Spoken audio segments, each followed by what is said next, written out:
His fist was a blur, inches from my face, the air hissing with the force of his swing as I stood frozen, not out of fear but defiance, my heart pounding like a drum in my chest. Officer Derek Vance's 6'4" frame loomed over me, his Chicago PD badge glinting like a taunt, his sneer twisting the September light in Millennium Park. I'm Nia Carter, 42, a black DOJ civil rights attorney, 5'4", my navy blazer crisp from a morning testifying against police misconduct. I'd stepped out of a nearby federal building, my briefcase heavy with case files, when Vance singled me out, his voice slicing through the park's hum. ID. Now, my refusal calm deliberate had pushed him to this, his knuckles aimed at my jaw, the crowd of 70 gasping, phones raised, capturing the moment I refused to flinch. This wasn't just an attack, it was a verdict he'd written before I'd spoken, my skin his only evidence. I thought of my daughter Aisha, 16, her fierce debates about justice at our Hyde Park dinner table, and I stood taller, my eyes locked on his, daring him to see me. The swing never landed. A voice, steady as iron, cracked the tension. Holt, my wife, Simone Ellis, 40, black, 5'6", an FBI agent, emerged from 60 feet away, her badge flashing as she closed the gap, her braided hair swaying with purpose. The crowd, now 80, stood near the Cloudgate sculpture, their phones still rolling, a yoga class pausing mid-flow to watch. I'd been heading to a community workshop in Englewood, a 20-minute ride, to empower teens against bias. But Vance had other plans. He'd spotted me crossing the park 150 yards from the Pritzker Pavilion, where a jazz festival's notes floated, 40 attendees turning as his demand ID now echoed. I'd stopped, not out of compliance but strategy, my briefcase at my side, DOJ seal visible. On what grounds? I'd asked, my voice a blade honed by years dismantling prejudice in courtrooms. Vance, 45, white, his face weathered by unchecked power, stepped 2 feet, his breath sharp with disdain. You don't get to ask, he snapped, his eyes scanning me like I was a case file labeled trouble. I didn't budge. I'd faced this before, men like Vance whose badges were shields for their biases, who saw my law degree, my poise, and decided I was a threat. I thought of Aisha, her sketchbook filled with portraits of activists, her voice fierce. Mom, you fight for us. I thought of my mother, a nurse in Birmingham who'd faced dogs and hoses in 63, whispering, Nia, you hold your ground. My silence wasn't surrender, it was steel, forged in courtrooms and community centers. Vance's hand twitched, not to his radio but his belt, a move so deliberate it screamed intent. The crowd grew, 50 now, some filming, a barista from a nearby coffee cart pausing, phone up, her ex-post already at 500 likes. You gonna play this game? Vance growled, his voice loud for the audience, his sunglasses slipping, revealing eyes burning with contempt. I let his words hang, my gaze steady, my briefcase an anchor. State your reason, officer, I said, my tone calm but unyielding. The kind that had won me cases against corrupt cops. Vance's face twisted, a flash of rage at being challenged by a black woman who wouldn't bend. He leaned to one foot, his voice low, venomous. You're nobody here. The words stung, but I didn't waver. I thought of the Englewood teens, their stories of being profiled, their hope fragile but fierce. I thought of the case files in my briefcase, 300 pages of misconduct reports I'd drafted, ignored by Vance's precinct. The crowd swelled to 60, phones catching every second. A street vendor's livestream hitting 2,000 viewers, his voice cracking. This ain't right. Chicago, Vance noticed, his head snapping to a teen filming 12 feet away. Drop that, kid, or I'll smash it, he barked. But the teen, maybe 17, held firm, his camera steady. Vance turned back, his eyes narrowing, and I saw the decision for not retreat. His shoulder dropped, his fist clenched, and he swung. The crowd gasping as his knuckles sliced the air, 2 feet from my face. I didn't flinch. My heart raced, but my body was a pillar, rooted in every fight I'd waged, every kid I'd uplifted, every promise I'd kept to Aisha. Simone's voice stopped him, her FBI badge a beacon as she stood 10 feet away, her presence a tidal shift. Vance's fist froze, 4 inches from my jaw, his face twitching as Simone declared, you just targeted a DOJ attorney. The crowd, now 80, buzzed, phones capturing Simone's poise, her coat open revealing a sealed folder. I knew its contents. Vance's record, 22 arrests breaching protocol, 14 against black men, 3 ending in hospitalizations. Simone, a former public defender turned agent, had tracked him for months. Her resolve born from defending clients like those teens in Englewood. This details your violations, she said, holding the folder, her voice a scalpel. Vance's sunglasses fell, his eyes darting, panic creeping in as he clutched the folder, its weight heavier than paper. I stood, my briefcase still at my side, my silence louder than Vance's threats. I thought of Aisha, sketching me as warrior. Mom, her pride fueling my resolve. I thought of the workshop, the teens waiting, their futures hinging on moments like this. The crowd's phones kept rolling, one clip hitting 100,000 views, Hashtag defiance in the park trending. Vance tried to speak, his voice shaky. You can't, but Simone cut him off, her tone final. You've crossed the federal line. The drama peaked. The crowds murmur a chorus. A yoga instructor whispering, she's unbreakable, her voice thick with awe. I didn't nod, didn't smile. My power was in my presence, not performance. I saw Vance's hand tremble, his badge no longer a shield but a spotlight on his unraveling. A secondary character, the barista Lena, 28, Asian American, stepped forward, her phone still up. Her voice bold. I'm sending this to my councilman. Her defiance, born from her own brushes with bias, added depth. Her ex-followers jumping to 5,000. Vance's personality emerged arrogant, brittle, a man who'd thrived on silence. His 20-year career built on bending rules. His reports falsified, with non-compliance scribbled in haste. His inner thoughts, though unspoken, were clear in his tightening jaw. He'd underestimated me, misjudged Simone, and now faced a crowd he couldn't bully. The conflict's drama intensified as he stepped back, his boots scraping, his voice cracking. This ain't over. But it was. Simone handed him the folder saying, live with this. I felt the crowd's eyes, not just the 80 but the millions online, their views climbing to 500,000. I thought of my mother, her Birmingham scars, her voice, hold your ground near. I took a step forward, my heels steady, my path clear. The ending's weight grew. My silence wasn't just defiance. It was a spark, a promise to Aisha, to Englewood, to every silenced voice, that I'd light a fire no badge could extinguish. As Simone's voice cut through the air, halting Derek Vance's fist inches from my face, I felt the world tilt, not from fear but from the electric surge of justice stepping into the frame. Her FBI badge gleamed in the September light of Chicago's Millennium Park, her 5'6" frame radiating a quiet authority that dwarfed Vance's 6'4" bluster. I stood, my navy blazer unmoved, my briefcase still heavy with DOJ case files, my heart steady despite the 80 onlookers whose phones captured every second. The crowd's murmur swelled, a jazz festival's notes fading 150 yards away near the Pritzker Pavilion, replaced by the hum of truth unfolding. I'm Nia Carter, 42, a civil rights attorney who'd spent decades fighting men like Vance, whose badge was a license to intimidate. Simone's words, you targeted a DOJ attorney, hung like a verdict, and I saw Vance's eyes flicker, not with defiance but with the dawning panic of a man who'd misread the script. My mind flashed to Aisha, my 16-year-old daughter, her sketches of me as warrior mom pinned above her desk, and I knew this moment wasn't just mine, it was hers, and every teen in Englewood I'd promised to empower. Simone stepped closer, now 5 feet from Vance, her braided hair catching the breeze, her charcoal coat open to reveal the sealed FBI folder in her hand. I knew its weight. 22 arrests, 14 targeting black men, 3 hospitalizations, all documented in Vance's sloppy handwriting, his non-compliant lies scrawled across years of unchecked power. Simone, a former public defender who'd traded courtrooms for federal investigations, had tracked him for months, her resolve forged vending clients who'd faced his wrath.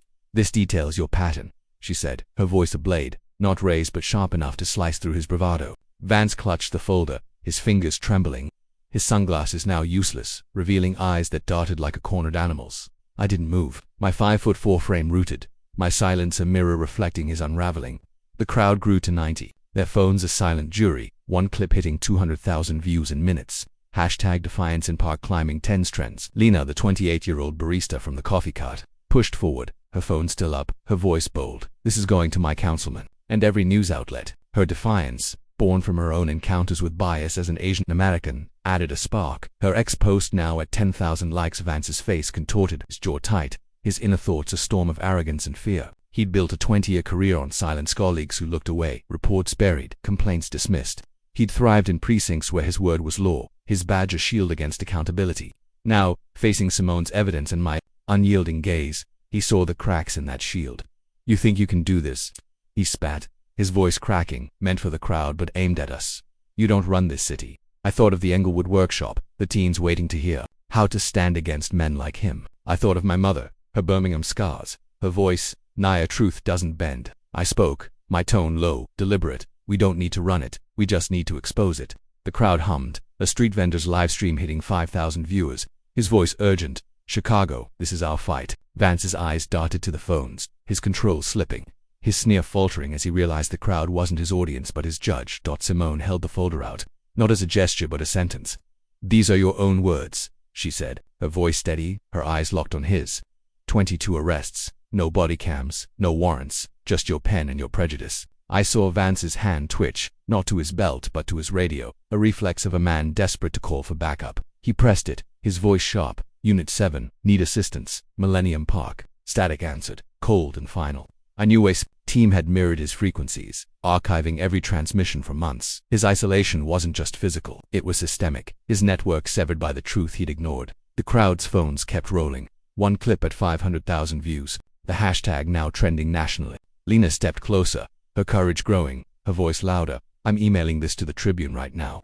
Her defiance wasn't just personal, it was a bridge to the crowd.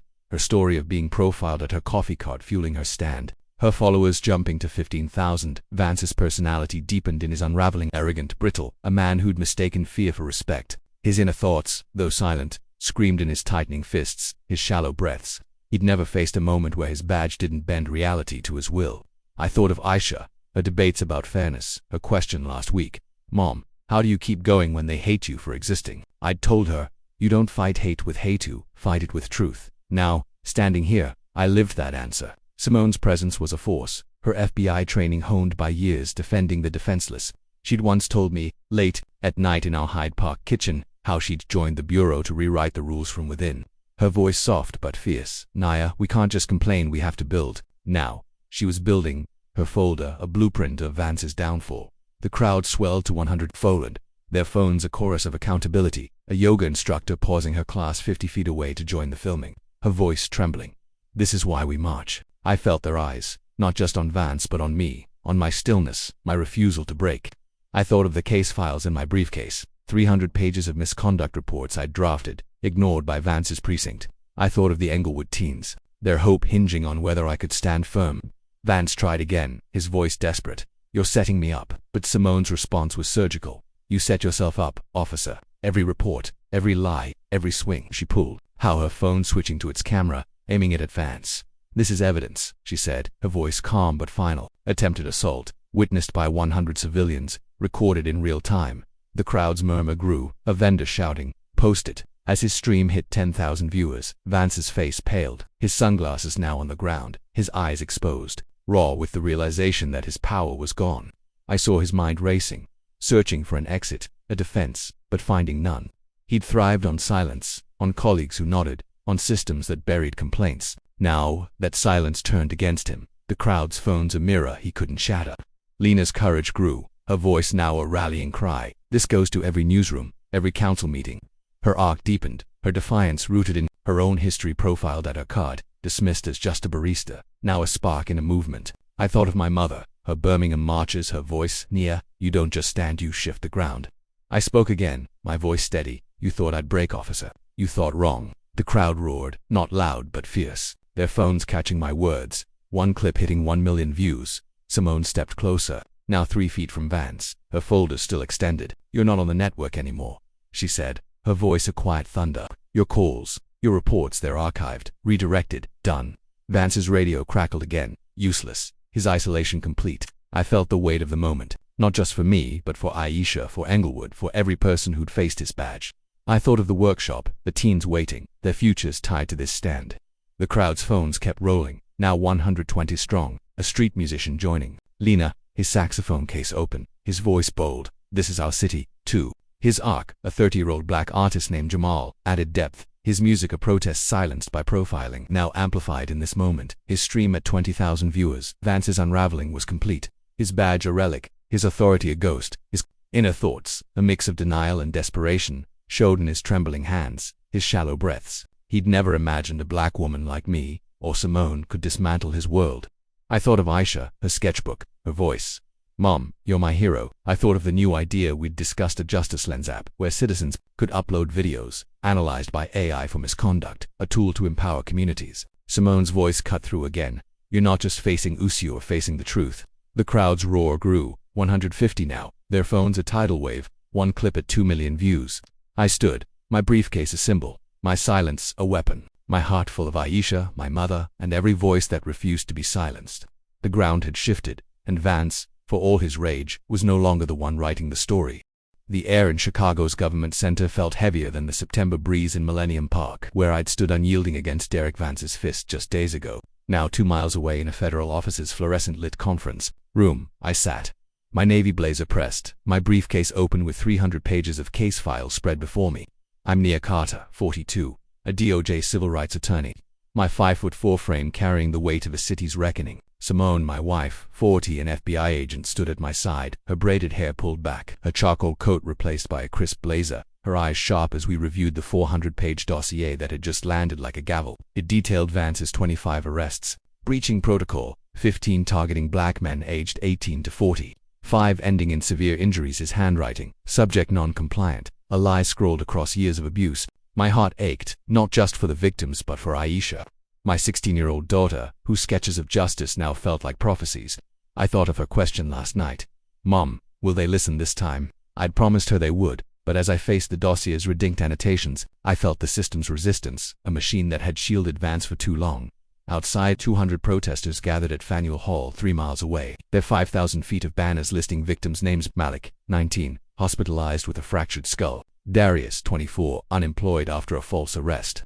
I'd seen the crowd on my phone, their signs a tapestry of pain, their chants echoing through X posts, #Defiance in the park now at 3 million views. Simone's folder, handed to Vance in the park, had cracked open a dam, and the truth was flooding out. I thought of the Englewood teens I'd spoken to yesterday, their eyes wide as I described the incident, their voices fierce. Miss Nia, you didn't back down. Their hope fueled me, but the dossier's weight pressed harder each page. A story, each name, a scar. Vance's career, 20 years of unchecked power, was unraveling, but not without resistance. His inner thoughts, though I couldn't hear them, were etched in his past.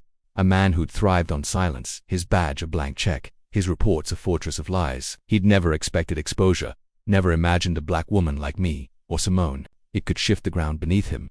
In the conference room, a young rookie cop, Sarah Nguyen, 26, Asian American, sat across from us, her hands trembling but her voice steady. She'd leaked internal memos from 2020, flagging Vance's aggression, risking her badge for truth. I couldn't stay quiet, she said, her eyes meeting mine, her story echoing Lena's defiance in the park.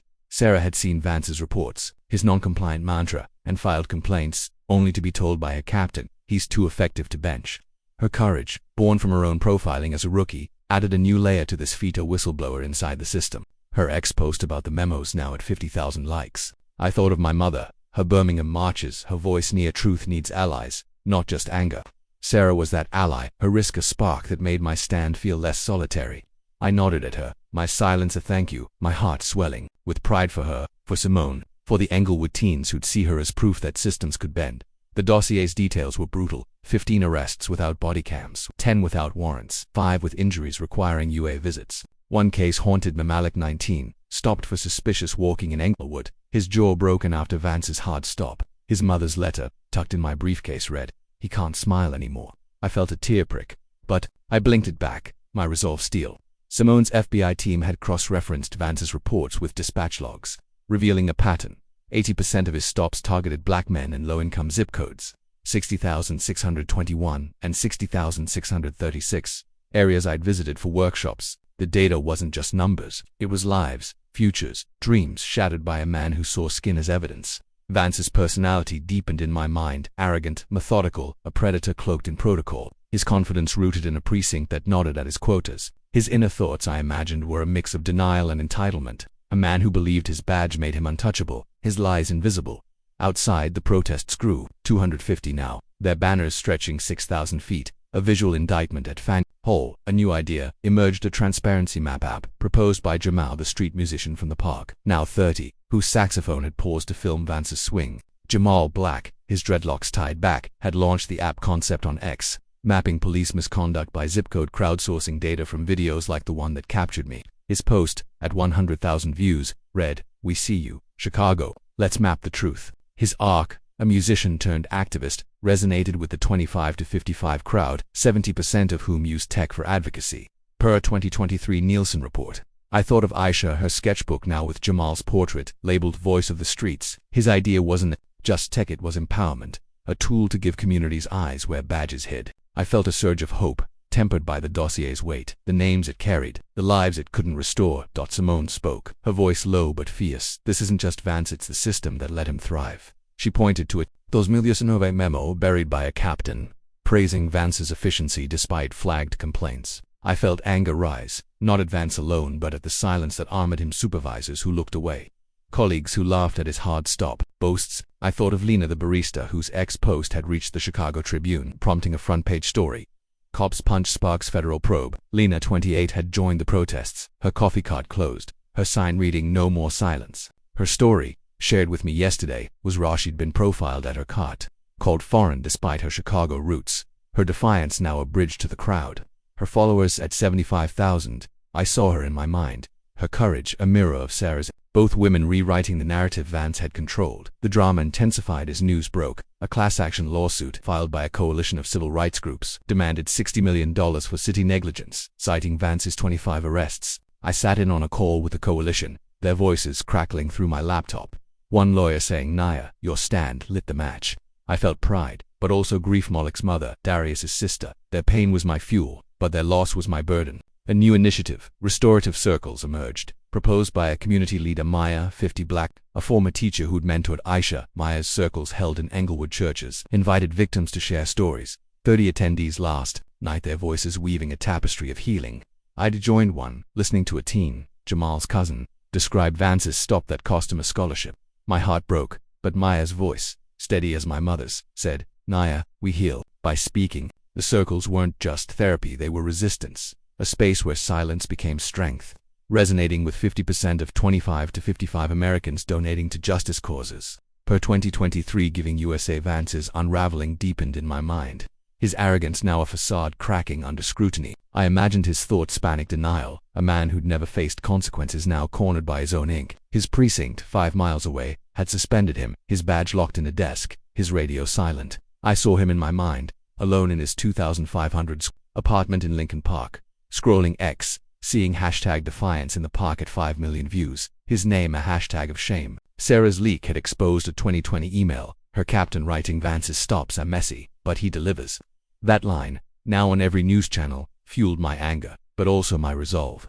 I thought of Aisha, her question, "Will they listen?" I whispered to myself, "They're listening now." The coalition's lawsuit grew, 10 more victims joining their stories on banners, one reading, "Darius, 24, not a statistic." I felt their pain, their hope, my briefcase heavier with their trust. The protests, now 300 strong, stretched across Faneuil Hall, their chants a pulse. No more lies. Jamal's app gained traction, 10,000 downloads in a day, mapping Vance's stops in red dots across Englewood, Austin, Roseland. Lena's voice joined, her ex posts now at 100,000, calling for a city council hearing. Sarah, risking her career, met me after the call, her eyes fierce. "Naya, I saw Malik's file. I couldn't stay silent." Her courage, Lena's defiance, Jamal's vision, Maya's circles, they were the groundswell, the proof that my stand wasn't alone. I thought of my mother, her Birmingham scars, her voice, "Truth needs allies." Simone squeezed my hand, her eyes saying what words didn't need to. We were rewriting the system, one truth at a time. The dossier's red ink wasn't just evidence, it was blood, breath, lives demanding to be heard. I stood, my heart full of Aisha, Malik, Darius, and every name on those banners, knowing this fight was just beginning. But the shield was cracked, and the truth was pouring through. The echo of my stand in Millennium Park lingered in my chest as I faced a sea of microphones, my navy blazer crisp but my heart heavy with the weight of a nation's gaze. I'm Nia Carter, 42, a DOJ civil rights attorney, my 5'4" frame carrying the hopes of Aisha, my 16-year-old daughter, and the Englewood teens whose futures I fought for. Days after Derek Vance's fist froze inches from my face. Halted by Simone's FBI badge, the story had surged beyond Chicago, igniting a movement that pulsed through 40 news networks in 10 cities. I stood on the steps of City Hall, 2 miles from the park, my briefcase at my side, Simone's steady presence 3 feet away, her braided hair catching the October light. My speech, prepared in our Hyde Park kitchen, wasn't meant to accuse but to awaken. Silence is the spark that ignites reform.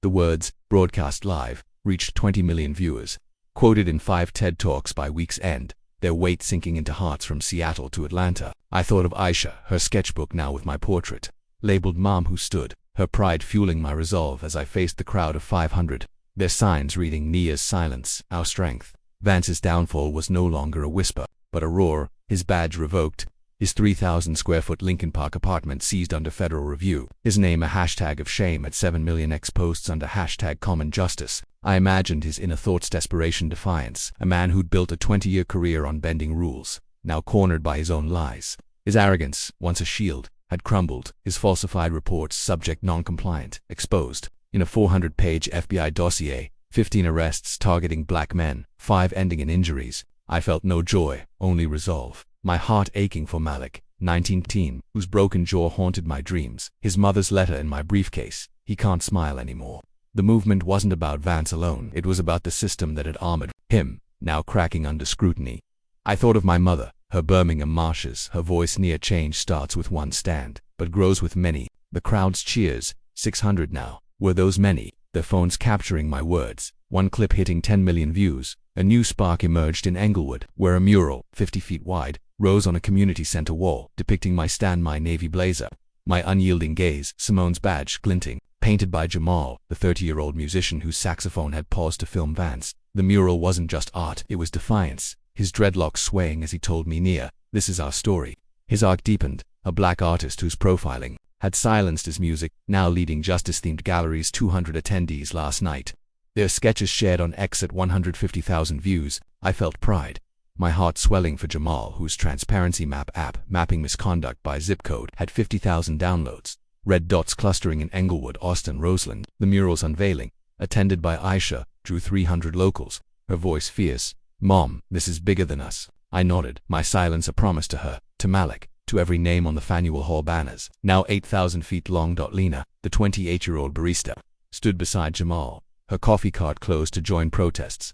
Her ex posts at 200,000, calling for city council reforms. Her story, shared over coffee in Englewood, was raw. She'd been profiled, called foreign despite her Chicago roots. Her defiance now a beacon. Her sign at City Hall reading, truth over silence. Her arc, an Asian American woman, finding her voice, resonated with the 25 to 55 crowd, 60% of whom face workplace bias, per a 2023 SHRM survey. I thought of Sarah Nguyen, the 26-year-old rookie cop who'd leaked Vance's 2020 memos. Her career on the line, her eyes fierce when we met. Naya, I did it for Malik. Her courage, like Lena's, was a thread in this movement. Her ex-post, at 100,000 likes, a call for whistleblower protections. I felt their strength, my briefcase heavier with their trust, my mother's voice echoing, allies make the truth louder. The movement spread, protests in 10 cities, New York, Miami, Denver reached with 1,000 marchers, their signs echoing Chicago's, no more lies. A new initiative, Next Gen Justice, took root in 20 Chicago schools, a curriculum I helped draft, teaching teens about systemic bias through Malik's story, Darius's loss. Aisha, in her AP history class, led a discussion, her teacher texting me, she's your fire, Nia. The curriculum, adopted in 100 classrooms nationwide, wasn't just education, it was empowerment. 80% of 25 to 55 parents supporting it, per a 2023 EdWeek poll. I felt hope, tempered by grief. Malik's mother had joined a restorative circle last night, 40 attendees sharing stories, her voice breaking. He was my light. Maya, the 50-year-old leader, hugged her, her voice steady. We heal by naming the pain.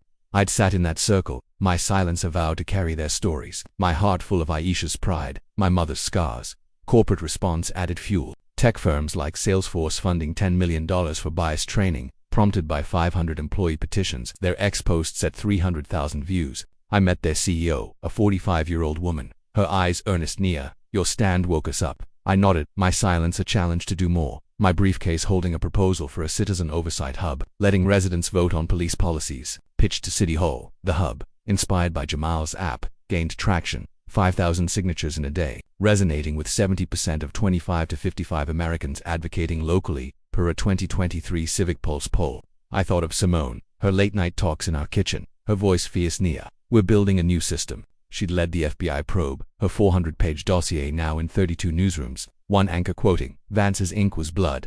I felt her hand on mine, her strength, my anchor, our love a shield against the storm. Vance's isolation deepened, his apartment seized, his radio silent, his colleagues turning away. I imagined his thoughts rage denial, a man who'd once barked orders, now scrolling X, seeing his name vilified. His personality, arrogant and brittle, showed in his past boasts, overheard by Sarah, I'm the city's filter. Now, that filter was clogged, his lies exposed, his power a ghost. I felt no pity, only resolve. My heart with Malik, Darius, the teens whose futures he'd scarred. The lawsuit grew, $75 million demanded, 15 victims joining, their stories on banners, one reading, for Malik 19, not forgotten. I spoke at a rally, 1,000 strong, my voice steady, we don't just march, we rewrite. The crowd roared, 1,500 now, their phones capturing my words, a clip at 15 million views. Hashtag Commend Justice trending globally. Jamal's galleries spread to Detroit, 300 attendees, his murals a canvas for pain and hope. One depicting Simone's badge, captioned, Justice Stands. His app now at 100,000 downloads, mapped 50 misconduct cases, empowering communities. 85% of 25 to 55 using tech for justice, per a 2023 Nielsen poll. Lena's voice grew, her ex-posts at 500,000, her petition for a misconduct registry at 10,000 signatures. Sarah, facing a precinct review, stood firm, her ex-post, truth costs but silence kills. Her arc, a whistleblower risking all. Mirrored, my stand, her courage, a spark for Aisha, who'd sketched her as a badge of truth. Maya's circles, now in 10 churches, drew 100 attendees, their stories a chorus. One teen saying, "Naya, you gave us a voice." I felt their trust, my briefcase a symbol, my silence a vow to amplify them. The movement's ripples reached Congress. A senator quoting my speech, "Silence sparks reform." I felt pride, but also pressure. Malik's mother, at a circle, had hugged me, her voice soft. "Keep going, Nia." I promised I would, my heart full of Aisha, my mother, every name on those banners. Simone's dossier, now public, spurred 5 cities to adopt oversight hubs, cutting misconduct by 20%, per a 2024 report. I spoke at a gallery, 400 attendees, my voice fierce. "We don't just expose, we rebuild." The crowd cheered. 2,000 now, their phones a tidal wave, the clip at 20 million views. I stood, my briefcase heavy, my silence a fire, knowing this movement wasn't mine alone, it was ours, a nation's, a generation's, and it would grow, unyielding, unbreakable, until justice was no longer a spark but a flame.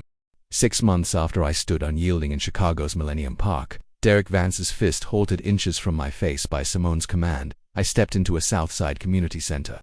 My navy blazer traded for a soft gray sweater, my DOJ badge, now a memory. I'm Nia Carter, 42, a civil rights attorney whose silence sparked a movement that reshaped a city, maybe a nation. The center, 5 miles from the park, hummed with 200 voices, a unity walk gathering, their steps echoing the hope I'd seen in Aisha, my 16-year-old daughter, whose sketchbook held my portrait labeled Legacy. Simone, my wife, 40, an FBI agent, stood beside me, her braided hair loose, her hand a quiet anchor, her eyes reflecting the resolve that had toppled Vance's power.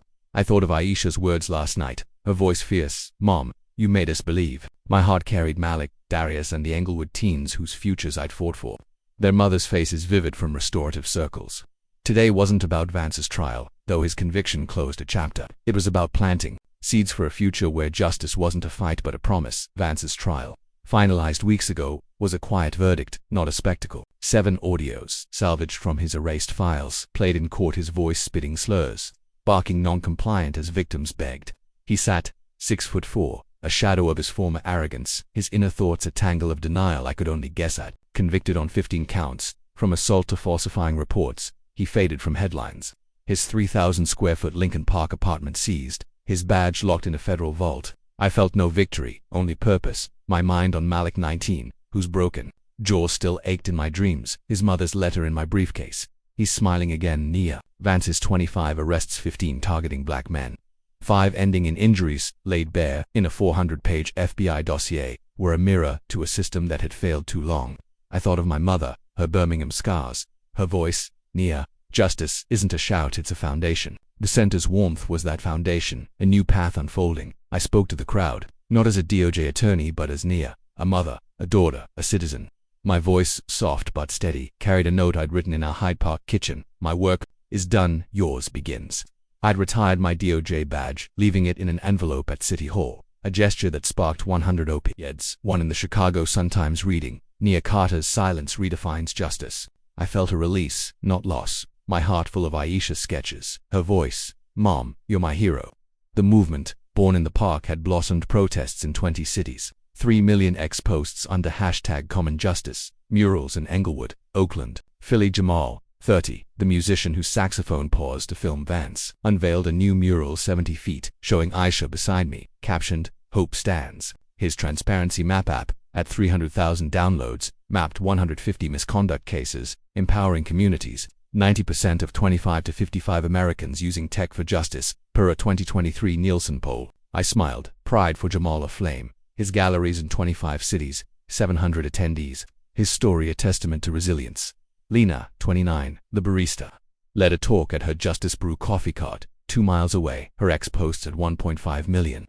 Her misconduct registry petition at 75,000 signatures. She'd told me yesterday, her eyes bright. "Nia, we're rewriting Chicago." Her arc, from a profiled Asian American to a movement anchor, resonated with 60% facing workplace bias, per a 2023 SHRM survey. Sarah Nguyen, 26, the former rookie cop, now taught next-gen justice at a community college, 250 students, her ex-post at 300,000.